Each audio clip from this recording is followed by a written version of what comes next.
Good day, I am Aira Lopez of BSN 23 and today I will be performing the return demonstration for the procedure of hip and sits back. So, the first step is to check the physician's order for the sits back. So, once doing that, we are going to perform hand washing.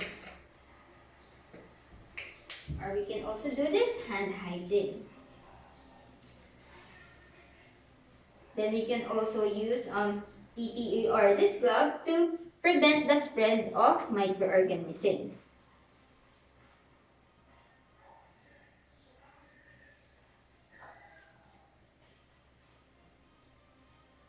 So once done, we are now going to introduce ourselves to the client, identify the client, and also explain the procedure and purpose of treatment to the client. So, good day po ma'am. Ako po si Aira Lopez, your assigned student nurse for today. So, ano po pangalan niyo at birthday?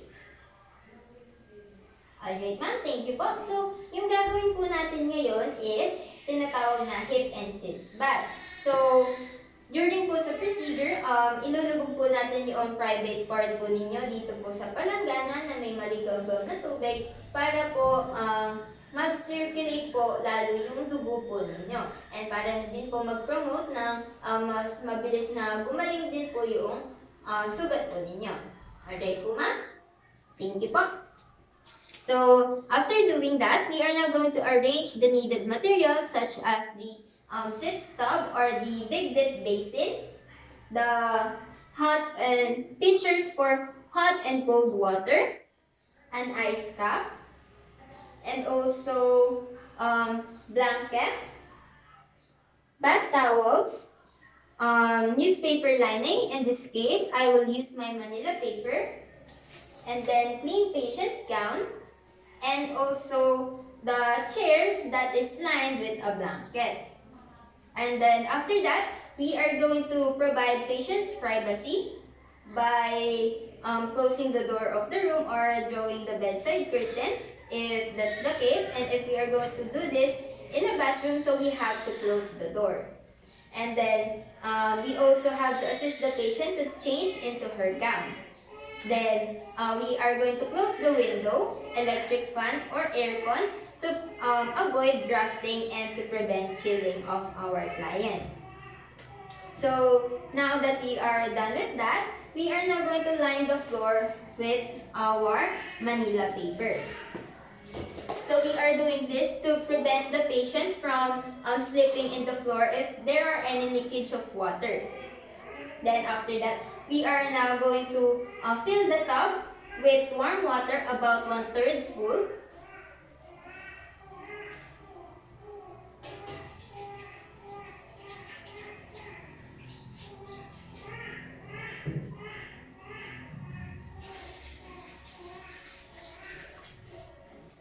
Then we have to check the temperature. So it has to be around 105 to 110 degrees Fahrenheit or 40.5 to 43.3 degrees Celsius.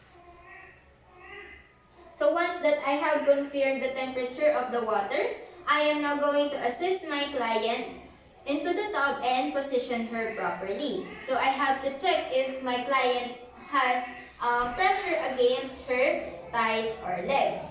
And then if my client does not touch her feet on the floor, we can use a stool to support the patient's feet and prevent pressure at the back of the legs. Then after that, we also have to check the patient's pulse and respiration rate before, during, and after the procedure. So, ma'am, check ko lang po yung pulse rate po ninyo, okay?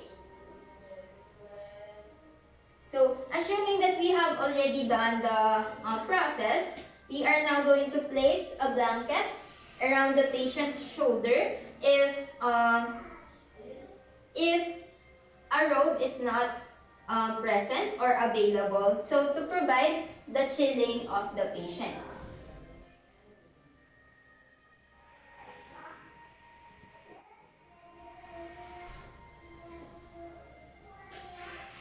Then now, we are going to assist the patient to sit into the tub slowly and then immerse her mid-upper thigh up to the iliac crest or the umbilicus of the client. So ma'am, lipat na po tayo dito.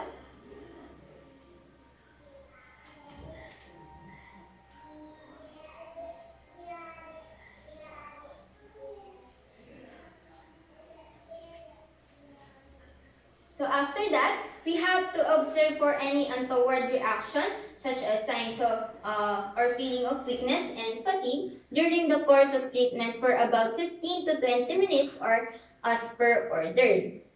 So we can place an ice pack on the back of the head of the client or in the forehead of our client to prevent the feeling of weakness.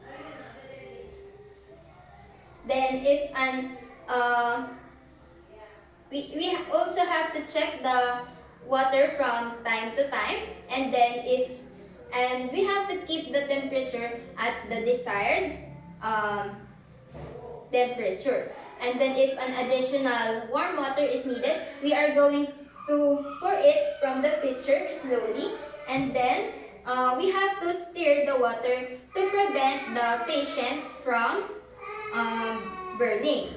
Then after that, we are now going to, once the patient is immersed in water, we are going to again check the patient's pulse and respiration rate. So once the course of treatment is done, we will now assist our client out of the tub. So ma'am, tanggalin na po natin to. Then, after that, we are going to dry the client.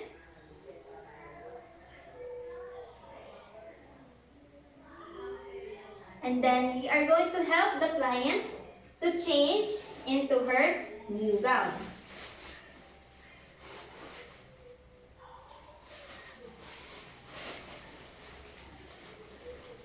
So, assuming that we have already assisted our client to change into her new gown, we are now going to place her in her bed.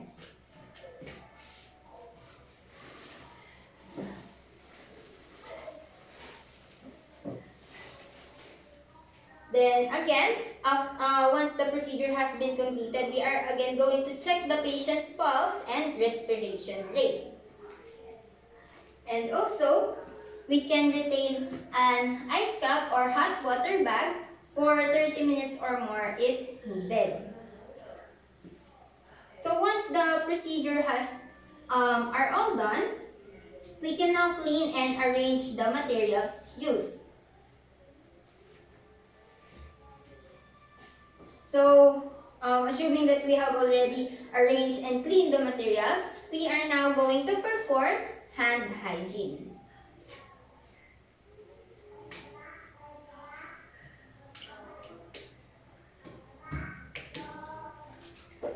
And then, lastly, we are going to document the time and duration of the procedure as well as the client's response and also for the status of the wound if present.